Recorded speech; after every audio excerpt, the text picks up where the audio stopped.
Samantala mga kabrigada, US Ambassador to Manila dapat umanong ipatawag ng DFA kasunod ng travel advisory ng Amerika.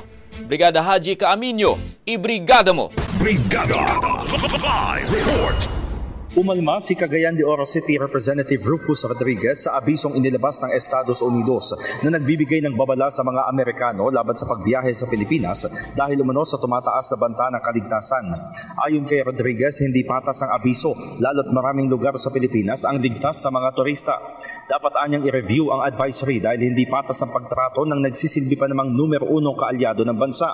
Kaugnay nito, nanawagan ng kongresista sa Department of Foreign Affairs na ipatawag si US Ambassador to Manila Mary Kay Carlson upang pagpaliwanagin sa naturang abiso. Hinimok din ni Rodriguez si Pangulong Bongbong Marcos na atasan ng DFA si Philippine Ambassador to the US Jose Manuel Romualdez at ang Department of Tourism upang ipaliwanag ang kanilang ginawang hakbang matapos na maglabas ang Amerika ng abiso noong May 8. Dagdag pa nito, hindi lamang mga Amerikano ang magdadalawang isip na bumisita sa Pilipinas, kundi pati na rin ang buong international community, kaya makakaapekto ito ng lubos sa sektor ng turismo. Batay sa travel advisory, inilagay sa Level 2 ang Pilipinas kung saan nakasaad na hindi dapat bumiyahe ang mga Amerikano patungo sa Sulu Archipelago at Marawi City dulot ng terorismo at civil unrest. Kailangan naman umanong pag-isipan ang pagtungo sa iba pang panig ng Mindanao dahil sa krimen, kidnapping, terorismo at civil unrest.